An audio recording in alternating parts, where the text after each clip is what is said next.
CCN news एक पाऊल महाराष्ट्रासाठी। बुलढाणा जिल्ह्यात शिवसेना भाजप या मित्रपक्षातील वाद उफाळला गेल्याचं दिसून आले आहे।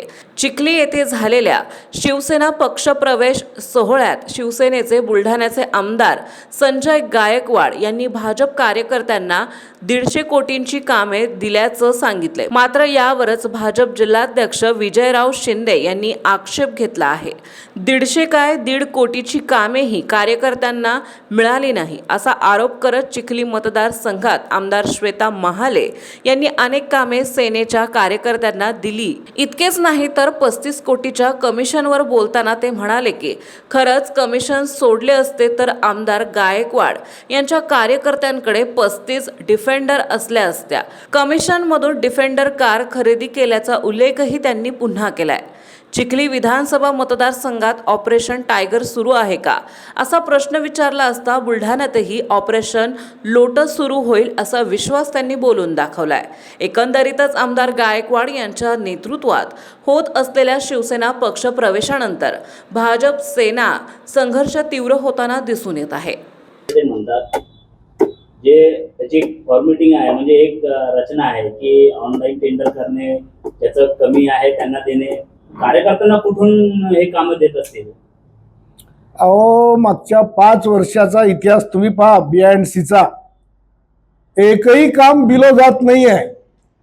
त्याच्या पहिले 5 वर्ष 14 ते 19 सगळे काम बिलो 10, 20, 30% गेले।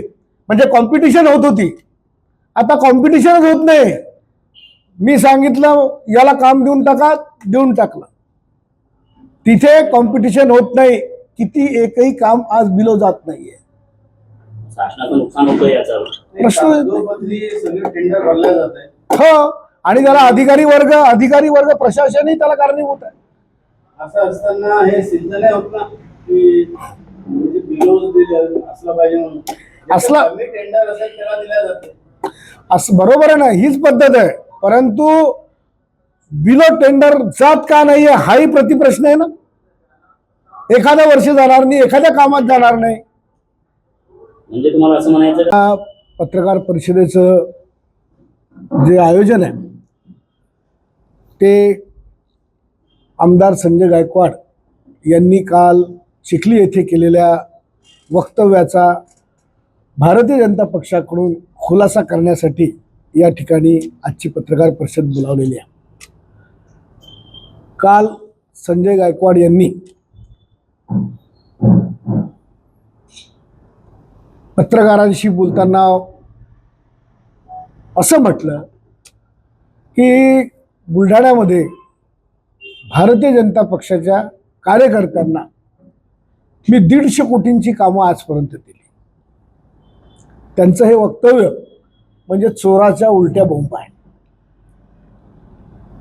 भारतीय जनता पक्षाच्या कोणत्या कार्यकर्त्यांना 150 कोटीची कामं दिली ही त्यांनी नाव घेऊन, गावाचं नाव घेऊन, कार्यकर्त्याचं नाव घेऊन आणि कामाचं नाव घेऊन जर खरंच त्यांनी दिली असतील तर स्पष्ट करावं, जाहीर करावं।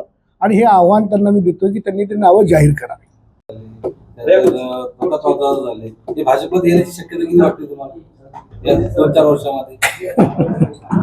आता त्याचं उत्तर सुद्धा जे आहे ते वेळ काय आहे। आज त्यावरती भाष्य करणं हे समयोचित होणार नाही। आज त्याच्यावर भाष्य करणं हे समयोचित नाही आहे। वेळ काळ त्या प्रत्येक गोष्टीची उत्तर आहे। जशा जशा लोकसभा विधानसभेच्या निवडणुका येतील मग त्या दृष्टीनं जे पावलं हालचाली होतात त्यावेळेस आपण त्यावरती भाष्य करू शकतो। आज SIR सुरू झालंय, जनगणना सुरू झाली आहे। पुढच्या वर्षी देशात मतदारसंघाच्या लोकसभा विधानसभेच्या पुनर्रचना आहे। त्याच्यानंतर महिला आरक्षण आहे, पुन्हा फेर आरक्षण आहे सगळ्या मतदारसंघाचं। महाराष्ट्रातल्या 288 जागांच्या 422 जागा आमदारकीच्या होणार आहे। महाराष्ट्रातल्या 48 ज्या लोकसभा आहे त्याच्या 75 लोकसभा होणार आहे। महिला आरक्षण 33% येणार आहे। त्याच्यानंतर SC STचे आरक्षण पुन्हा बदलणार आहे। बुलढाणा जिल्ह्यातही लोकसभेच्या कदाचित 2 जागा होऊ शकतात. बुलढाणा जिल्ह्यातही प्राप्त परिस्थितीत पाहता 2 विधानसभा आणखी वाढू शकतात. असे जरतरचे अंदाज आहे आणि म्हणून येणाऱ्या काळातली जी समीकरणं आहे ती पुढच्या वर्षीची जी काही मतदारसंघांची पुनर्रचना आणि नंतर आरक्षण, नंतर महिला आरक्षण, यानंतर 29च्या निवडणुकीच्या बाबतीत आपण त्यावर भाष्य करू शकतो. जे राजकारण